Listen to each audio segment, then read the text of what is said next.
Boa noite. Estamos começando mais um programa Odontologia para Todos, hoje com a presença do senador Exalci Lucas. Senador, muito obrigado pela sua presença, pela entrevista. Quem é Exalci Lucas Ferreira? Opa, cheguei aqui em Brasília em 1970, com 13 anos, de Araújos, Minas Gerais. Mineiro. Cheguei aqui, meu pai chegou em 68, trouxe a família em 70. Cheguei, mas aqui estava quase aposentando, porque lá em Minas, 8 anos, você já estava trabalhando na dureza, né? Sim.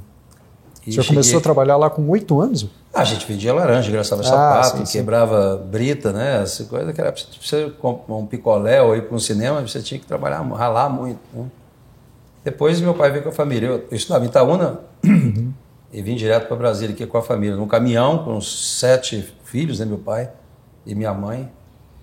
Chegando aí, meu pai trabalhou aqui como vigia lá da Casa do Chá, aqui na Esplanada. Depois minha mãe teve que trabalhar também na escola pública, foi merendeira lá do Guará, no ginásio do Guará, né? E a gente imediatamente tinha que trabalhar também, né? Trabalhei aqui numa banca de revista da 3 aqui na 503, Banca Pernambuco, né? Então eu ainda estava de manhãzinha para vender jornal. Mas tinha um banco, na 504 tinha o Banco Mineiro do Oeste. Então, com 14 anos eu era bancário, 15 anos eu era escriturário já, né? E depois foi vendido para o Bradesco e a melhor cliente do banco era uma escola pré-universitária, que era a melhor escola do momento, que era pré-vestibular. Sim. E depois abriu o ensino regular, lá na 912, onde era o Sigma, né? Hoje é o Sigma. Então, fui trabalhar já com 15 anos como tesoureiro, depois diretor, até sair para servir o Exército. Fiz o Exército, NPOR, fui em primeiro lugar no curso de sair como oficial. Mas sempre trabalhei, sempre dei aula também, então acabei, já tinha um escritório de contabilidade com os meus professores, né? Eu tinha um sócio que era do Banco Central, né? Formado em e outro Banco do Brasil, né? Então, fizemos também um curso preparatório para concurso naquela época. Depois, depois que eu saí do Exército, montei meu escritório de contabilidade, né? Então, sou contador, sou auditor. Andei esse Brasil todo fazendo auditoria, né? Rondônia, Acre, Amazonas, todo o Brasil. Depois acabei também entrando, meus clientes, a maioria eram escolas, acabei montando uma escola no Guará também, Escola São Francisco, foi uma das melhores escolas de educação infantil do Guará, até 4ª série, fundamental. E aí fui presidente do sindicato dos contadores e também depois presidente do sindicato das escolas particulares. E ainda como presidente, depois eu fui juiz do Tribunal do Trabalho, na 2ª instância, né? E criei uma ONG chamada ABEDUC, Associação Brasileira pela Educação de Qualidade. E lancei em 97, 98, o programa Cheque Educação, né?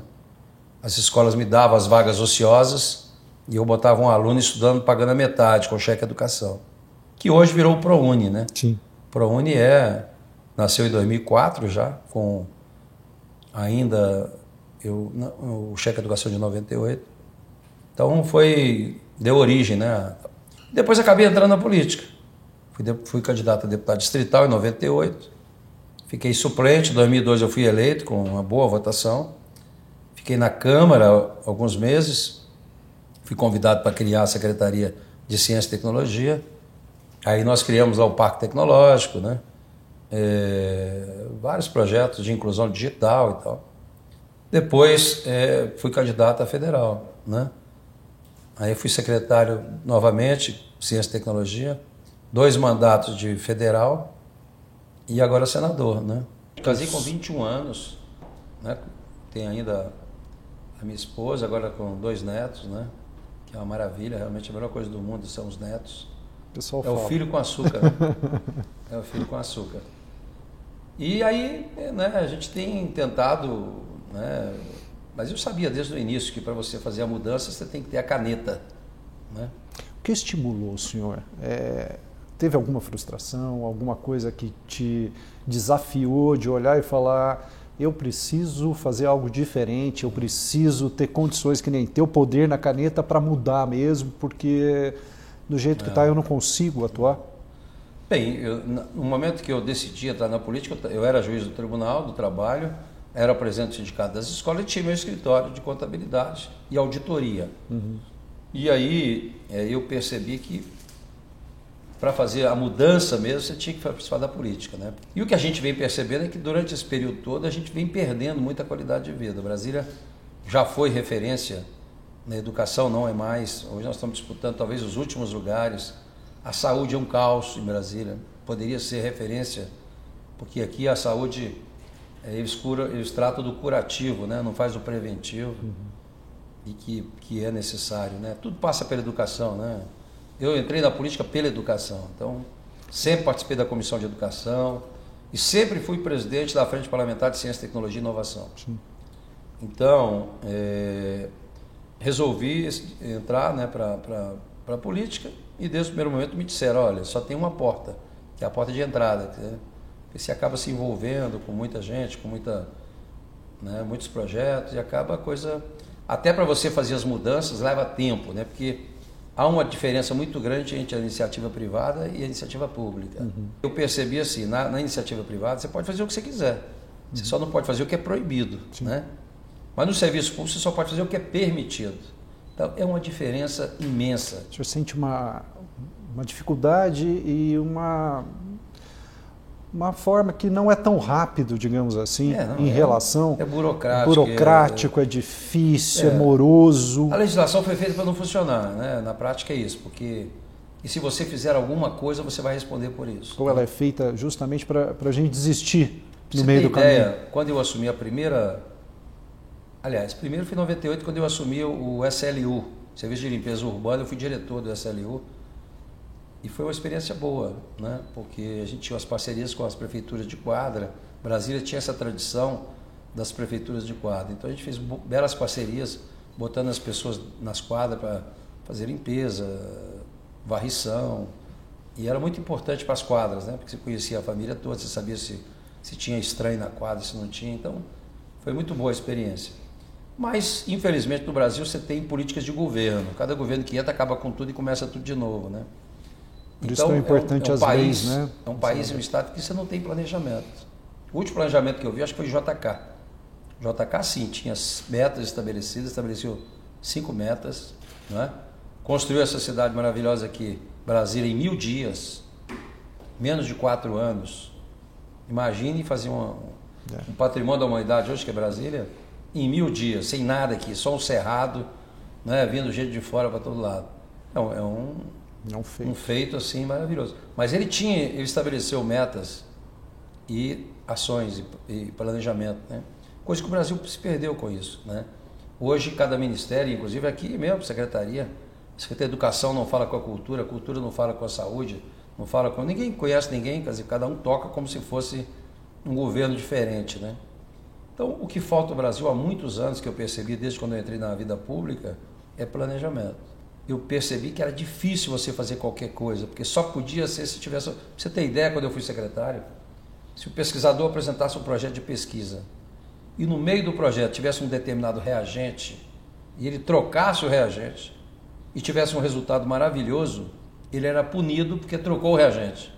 Não importa o resultado. Porque fugiu do projeto inicial. Agora, se ele fez tudo certinho, sem resultado nenhum, aí ele é perfeito porque cumpriu a burocracia toda. Então, o Brasil há muitos anos que não valoriza resultado. Então, o Brasília vem passando por uma dificuldade de gestão há muitos anos.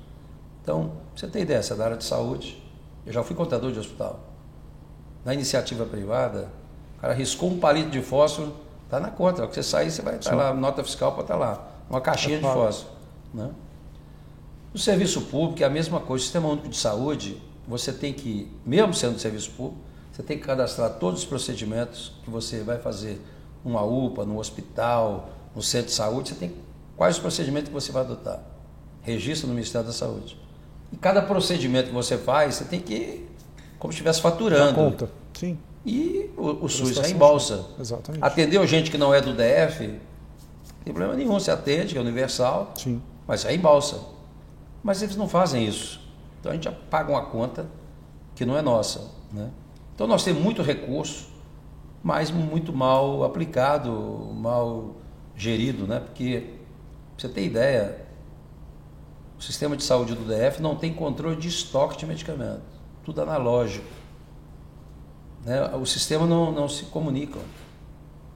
Se você pegar qualquer hospital privado, você vê que você tem, não é pegar uma caixa, um comprimido ou uma caixa de remédio, não.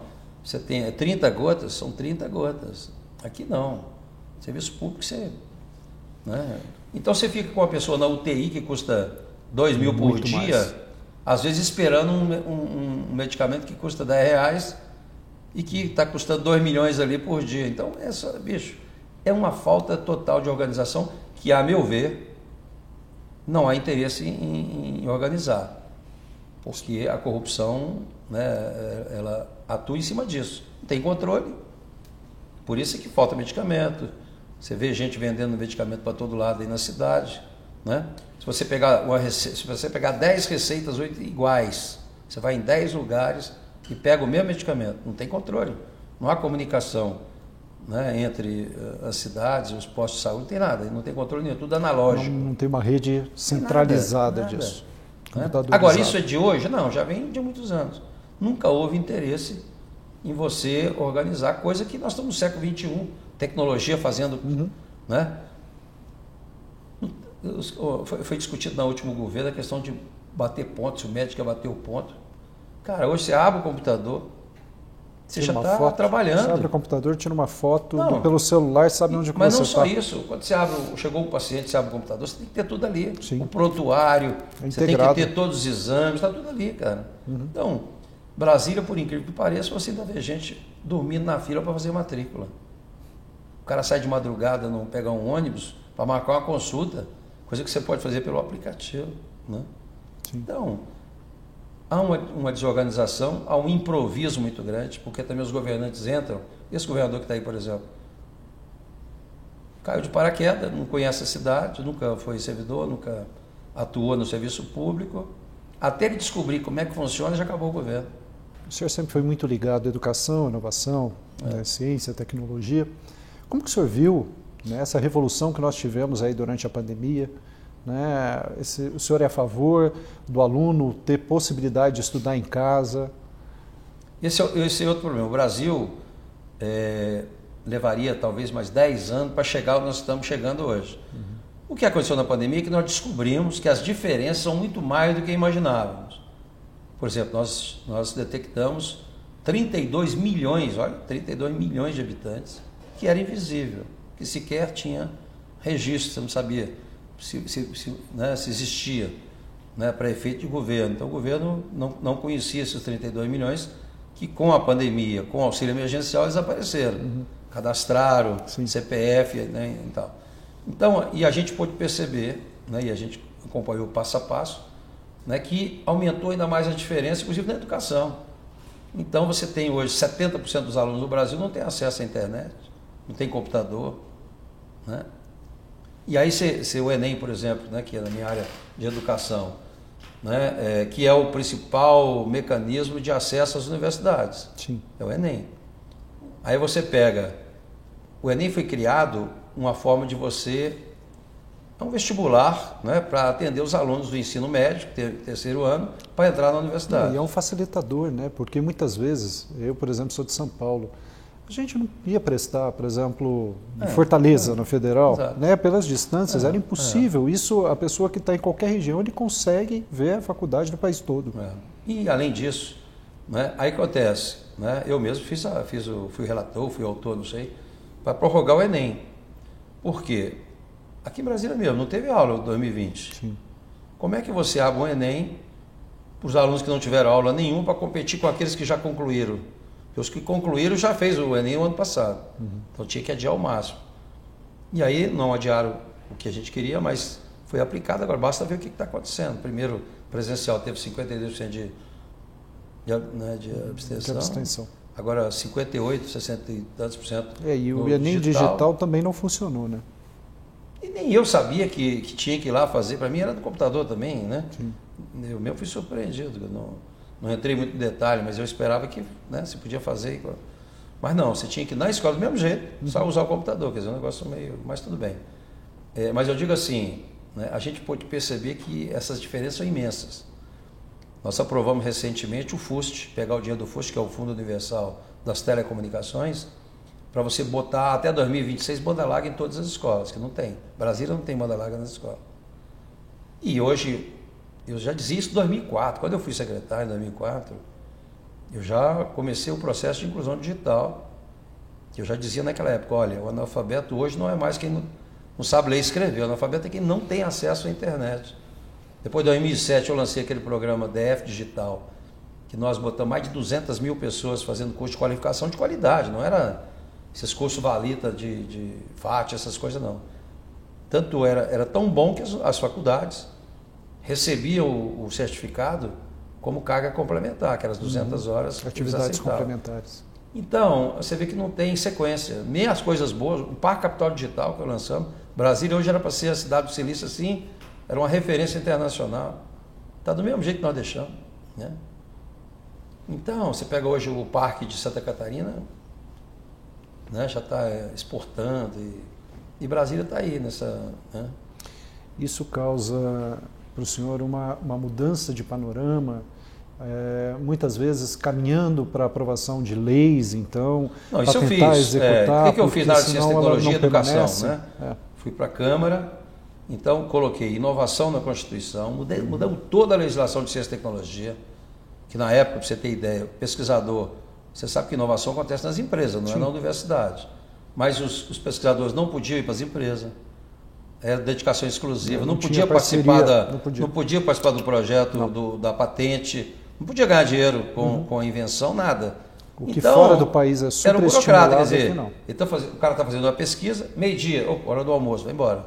18 horas, vai embora. Então, não funciona isso.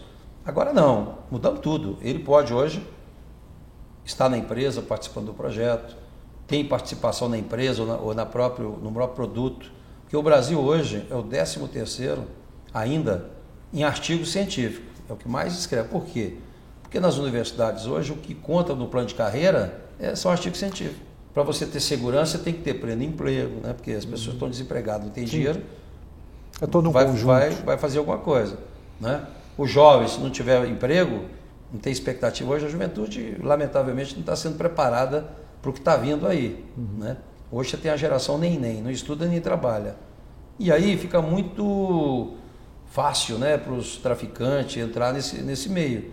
Porque se você não der para o jovem formação de empreendedorismo, se você não der oportunidade, cara, é complicado. Hoje nós temos, talvez, em Brasília, já o maior número de desemprego na faixa de 18 a 24 anos. Né? Por quê? Porque, primeiro, né, o Brasil não chegou ainda a 10% dos jovens na educação profissional. O mundo todo, Japão, Coreia, né, Alemanha, tudo é 50%, 60%. Tem países com 70% dos jovens que são técnicos, fazem curso técnico. Hoje não, nós temos 700 mil alunos de administração que vão formar, vão ficar desempregados. Hoje você tem gente com engenharia ou administração trabalhando no serviço de limpeza urbana. Hoje a gente vê 2, 3 graduações, né? Pessoa desempregada. Por quê? Esse é o problema. O maior desafio do DF hoje é a matriz econômica. Se você não mudar a matriz econômica, porque nós somos muito dependentes de servidor público, né? E a gente não tem. Pessoal, os investidores internacionais passam aqui, ó, acham que Brasília é isso aqui. Né? A esplanada dos ministérios aqui. Eles não sabem que tem ali Ceilândia, que tem 800 mil habitantes, Samambaia, Sol Nascente, com mais de 100 mil habitantes, todo mundo desempregado. Né? E ninguém investe aqui. Tu vai para São Paulo, vai para Minas, vai para o Rio de Janeiro. Para Goiás. Para Goiás, que aí leva muita empresa nossa, porque também deu incentivo que aqui não pôde dar. Aí tem as consequências, porque aqui também tem o Ministério Público e o TJ, que é vinculado à União, nos estados é vinculado ao Estado, isso tem consequência. Então tem uma série de coisas que você tem que ter experiência para você saber o que tem que ser feito. Pode ser feito. Então você tem que preparar. Né? A gente tem que investir no preventivo, entendeu? Eu acho, por exemplo, já que nós estamos aqui, né, no consultório, tem aqui, lógico que dentista tem que ter na escola. Eu na minha infância, na cidade do interior, né, eu tinha lá tratamento dentário na escola, pô. Uma vez, por 6 meses, um ano. Uma vez por ano, lá na escola mesmo, você tinha um consultório. E hoje é tão difícil a gente implementar isso novamente, né? Porque parece que a ideia é que seja levado sempre para os centros de especialidades, sejam levados para as UPAs. Nesse projeto que nós estamos fazendo, na prática, primeiro, a gente tem que ter o foco no cidadão. Sim. Né? Hoje a gente perdeu esse foco. Então, a gente tem que, governar igual a família. O que você quer para o seu filho? Primeiro, que tenha um pré-natal acompanhado, né, para não nascer com problema, né? Então você tem que fazer um pré-natal legal. Nasceu, você tem que ter os cuidados, né, tem que ter bem alimentação. Depois vem para a creche, né? Você já tem que ter também todo o acompanhamento médico, acompanhamento, né, alimentar. Depois você bota já na escola 3 anos, poxa, se bota uma criança na escola com 2, 3 anos, sim, é outra coisa. Menino, né, e os principais países do mundo. Esse menino nasce hoje com computador. Minha netinha lá com 3 anos, bicho, já faz tudo. Mexe com tudo e já, entendeu? Sabe até mais do que a gente. Mas a gente tem uma geração analógica ainda, né? Você vê que o governo é analógico, tem controle de nada, né? Coisa que você podia fazer pelo aplicativo, você tem, hoje é permitido. Hoje já poderia, né, você ter um governo totalmente digital. Já tem países hoje que tudo é. E outra coisa, eu vi outro dia uma pesquisa, o atendimento hoje individual, pessoal, no serviço público, fica em torno de quase R$50 cada atendimento que acontece no Brasil. Se você faz pela tecnologia, por aplicativo, baixa para 80 centavos. Olha a diferença do que é a burocracia, né, o serviço público, se você usar a tecnologia. Lógico, sempre vai ter o homem, mas hoje tem tecnologias assim, a inteligência artificial. Sim. E como o senhor vê tudo isso aplicado à escola pública hoje? Eu fui agora o relator do Fundeb, né? Uhum. Queriam até tirar o recurso lá de 16 bilhões que a gente manteve, né? Exatamente porque a gente tem escola no Brasil hoje ainda que não tem nem banheiro, cara. Sim. Você tem escola no Brasil hoje que não tem energia. Então, primeiro, né? E também gastam mal, né? Tem muito desvio, tem muita roubalheira nisso também. E muita incompetência também. Então você tem que aplicar, o Brasil gasta muito e gasta mal. Então você tem que aumentar o recurso, mas acompanhar, né? Por isso que eu digo, né? Governar é o quê? Eleger as prioridades, mas ouvindo a população. Quem sabe o que é melhor para o transporte é quem usa o transporte, sabe dos problemas, né? Que pode contribuir, mostrando e tal. Quem sabe o que é melhor para a cidade é quem mora na cidade. Não adianta os burocratas no gabinete querer fazer projeto. Por isso você tem que ouvir a comunidade, é o que nós estamos fazendo. E estudar qual é a vocação, não é? E eles, né, quais são os problemas prioritários para você eleger as prioridades. Governar é eleger prioridade, porque não dá para você fazer tudo. Mas você tem que eleger ouvindo a comunidade, porque nem sempre o que você pensa é o que a comunidade quer, né? Senador, e essa pandemia, né? Como o senhor vê a nova volta da economia, como o senhor vê o enfrentamento da pandemia pelos governos, tanto federal quanto distrital? Eu vejo assim, muita incompetência, muita irresponsabilidade, muita demagogia, populismo, né? Porque é o seguinte, primeiro, né, a gente tinha que estar investindo há muitos anos em ciência e tecnologia. Uhum. Porque a vacina, por exemplo, não é um milagre. Sim.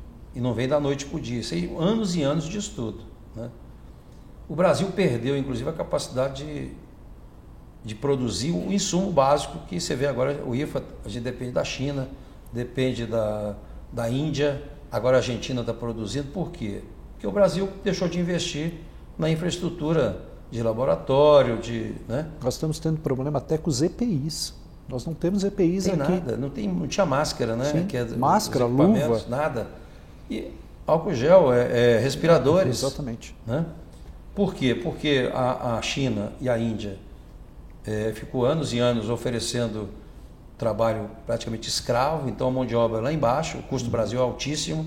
Aqui você contrata uma pessoa por R$1.000 por mês, olha, vamos botar um salário melhor, porque 1.000 não é nem salário, não. Vamos botar aí R$5.000 por mês, ele custa 10. Sim. Por quê? Porque tem os encargos sobre a folha, que é outra aberração, né? Você acaba inibindo a contratação de emprego, porque a empresa, difícil gerar emprego no país. Entre pagar o dobro, né? Ele prefere ou informalidade, ou sei lá, ou desviar, sei lá, a função.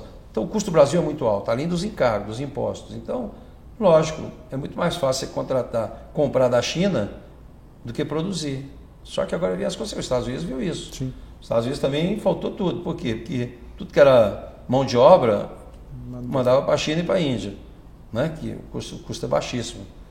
Né? O senhor vê alguma mudança nos próximos anos em relação a isso? Bem, eu estou preparando o DF, que pode ser modelo para o Brasil, né? Que é exatamente isso, é planejar, né? Investir totalmente em educação, porque tudo passa pela educação, tudo passa pela educação, não tem saída. E acho que, inclusive, a solução da própria saúde está na educação. Eu acho que o saúde de família preventiva é que funciona, mas tem que começar pela escola. Sim. Bota lá dentro da escola, a parte médica, nem que seja odontológica. De lá, profissional atendimento mesmo, atender os alunos. Né? Bota aí, faz uma escala e atende todo mundo. Bota lá no saúde de família dentro da escola, né? Constrói lá um pedaço ali do que paga esses absurdos de aluguel, mas principalmente para atender os alunos. Né? Você atende os alunos, a comunidade, os pais. É uma forma até de atrair a família para dentro da escola, porque aí funciona. Hoje no Senado Federal, quais suas principais bandeiras, suas lutas, em relação também à saúde, à odontologia, quais suas principais bandeiras? Na prática é o seguinte, né? Eu sempre fui presidente, quando eu entrei no Congresso como deputado e agora como senador, eu sempre fui o presidente da Frente Parlamentar Mista de Ciência, Tecnologia, Inovação e Pesquisa. Sempre fui da Comissão de Educação e agora eu sou vice-presidente da Frente Parlamentar Mista de Educação. Então esses dois pontos a gente domina, vamos dizer assim, atua e briga e xinga todo mundo lá. E a gente tem avançado muito. Né? Eu fui o relator do Fundeb, que é o principal fundo de educação. Ampliamos agora de 10% para 23% os recursos da educação da União. Gradativo, até 2026 vai estar os 23%. Isso hoje é um fundo em torno de 170 bilhões, que é o que a gente tem hoje. E fui o autor agora do FNDCT, que é o Fundo Nacional de Ciência, Tecnologia e Inovação, né, que a gente aprovou de minha autoria, foi aprovado 71-1 no Senado, 385 votos na Câmara, que é exatamente proibir o governo de desviar os recursos da ciência e tecnologia para outras áreas, ou para pagamento de dívida ou de juros.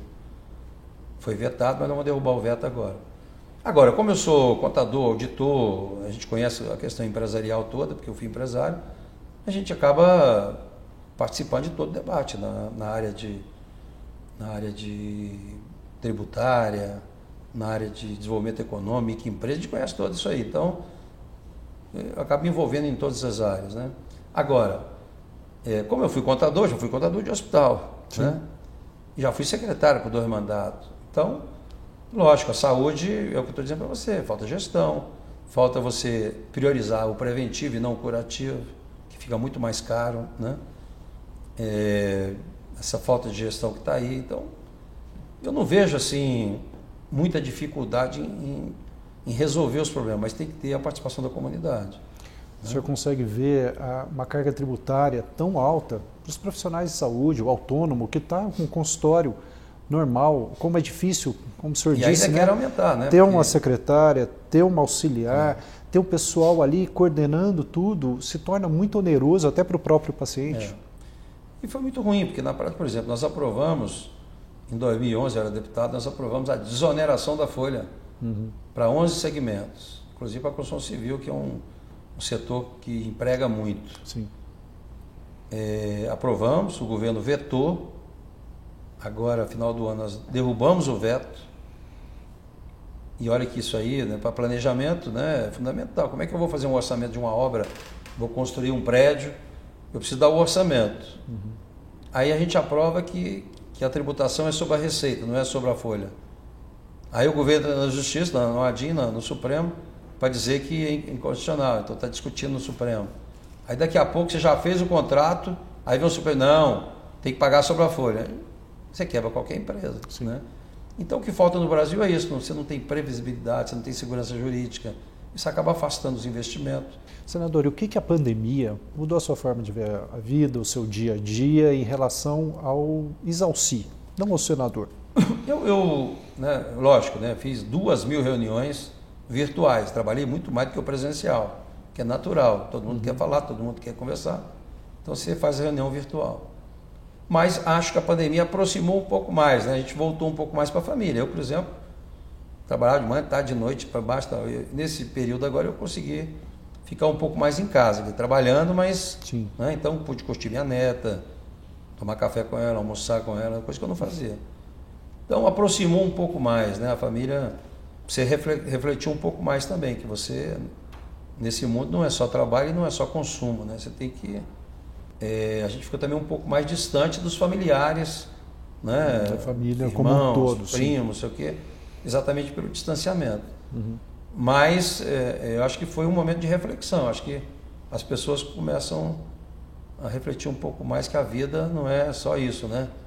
Tem que ter mais atenção, valorizar mais, né, a vida, curtir, fazer mais as coisas intensamente. Acho que essa pandemia trouxe apesar que aumentou muito a violência doméstica.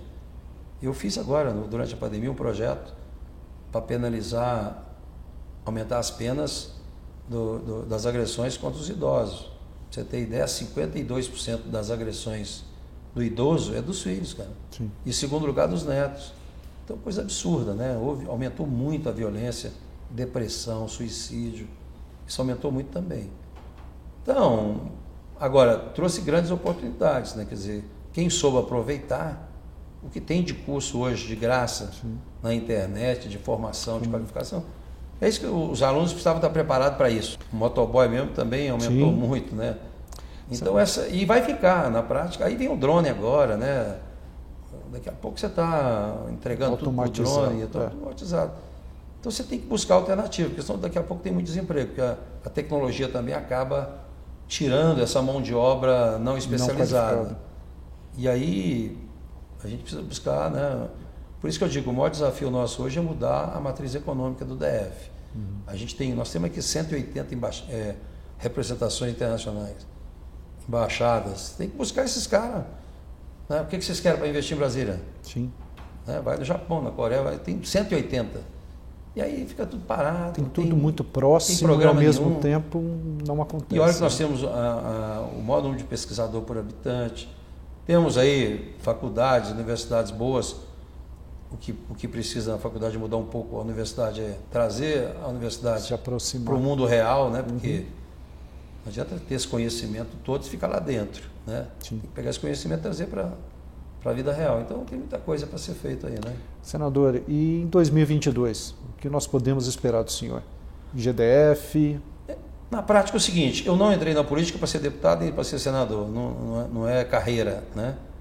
Eu desde o início eu entrei para mudar as coisas. E lá atrás eu já sabia, né, que primeiro, que não é fácil, a gente foi descobrindo durante todo o tempo que você tem que mexer na legislação um monte de coisa, porque, né, hoje não há distinção, né, entre resultado ou não, então você tem que mudar uma série de coisas. E eu venho me preparando, né, para fazer essas mudanças. O que eu sei é que quem pode mudar é quem tem a caneta. É o executivo. O executivo é que executa. Né? Então, na parte legislativa, o que eu pude fazer, e fiz muita coisa, para mudar, para adequar, vamos dizer assim, as condições para você fazer, está aí. Agora, fiz a lei, fui o presidente da regularização fundiária, que metade da população do Brasil em Brasília vive irregular. Então tem que regularizar as áreas todas, que não consegue nenhum financiamento se não tiver escritura. Então, para você planejar a cidade, né, para ter investimento, tem que estar regularizado. Então, eu fiz tudo que tinha que fazer para regularizar, está pronto. Agora é fazer. Tem que ter competência, vontade política de fazer, etc. Então, se você vê, e aí você se vê preparado regularizou, você tem condições de implementar diversas áreas da economia, turismo. Olha, Brasília, isso aqui é um museu aberto, né? Porque Brasília é patrimônio da humanidade. Todo estrangeiro que vem para cá e vê a arquitetura de Brasília fica encantado, de boca aberta. E aí você não tem. Você vem final de semana aqui na Esplanada, você não tem restaurante, você não tem banheiro, não tem nada, né? Turismo cívico, todo mundo, você vai nos Estados Unidos, todos os alunos, em Washington, todos conhecem a capital. Aqui em Brasília, espetacular. Nem o pessoal daqui conhece. Se você for na Ceilândia, Sol Nascente, a Planaltina, você tem muita gente que não conhece o centro de Brasília. Então, você tem que desenvolver um turismo cívico. Você tem aqui a segunda catedral do Brasil, que está em Braslândia, onde você podia fazer o turismo religioso. É maior do que a Trindade, a Catedral de Braslândia. Como tem a Aparecida, né? Você tem, eu não sabia, mas Braslândia, por exemplo, tem 56 cachoeiras. Então você podia fazer um turismo rural, capacitar os empresários, capacitar os habitantes para receber bem o turista, implementar realmente um turismo, né? É um desafio muito grande, né, senador? Tem muita coisa para fazer. Não, tem tudo para fazer, mas tem que planejar. Por exemplo, nós estamos fazendo, no Brasil já fizemos mais de 8 reuniões com a comunidade, ouvindo, ela participando, ela sugerindo. Por exemplo, Braslândia é o maior produtor de goiaba e morango. Não tem lógica você pegar goiaba, morango e vender. Se você pode fazer suco, pode fazer doce, pode fazer geleia, o valor aumenta. Muito maior. Muito maior. Então, você pega o Brasil hoje, o maior exportador de soja. Aí falta óleo de soja no Brasil, o preço lá em cima. Sim. Você exporta minério, que anos e anos você exporta esse negócio, depois você importa o aço. Então uma chapa de aço é quase que um navio de minério, é um negócio maluco, né? Você pega a Alemanha, a maior... A Alemanha tem lá a patente da rapadura. Né? Você vai na Itália, o negócio do café. O Brasil é o maior exportador de café. Aí ele compra depois o café solúvel. Sim.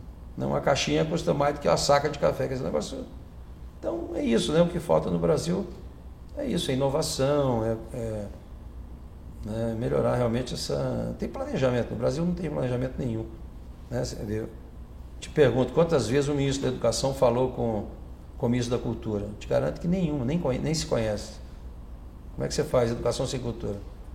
Não é que tinha, o governo é único, né? Devia estar tudo integrado. Então, nós vamos fazer uma mudança. Inclusive, esse negócio, aquelas caixinhas, eu estava discutindo hoje aqui, nós vamos mudar completamente essas caixinhas de ministério, de secretaria daquilo. Você tem que ter o foco no cidadão. Você tem uma política para a educação infantil, tem que garantir às crianças isso. Quando você pega a primeira fase do ensino fundamental, tem lá, né, o que tem que fazer com os alunos, com as crianças, vamos dizer assim. O adolescente é outra coisa que você tem que oferecer a ele, um monte de coisa que você tem que planejar. Então, o foco tem que ser no cidadão, que é o que interessa, né? Então, serviço não falta. Agora, sem a participação de todo mundo, sem o envolvimento, a gente não consegue mudar, entendeu? Senador, foi um prazer. Gostaria de te agradecer a disponibilidade, o tempo e participar aqui do nosso programa Odontologia para Todos. O Panorama, experiência além da notícia.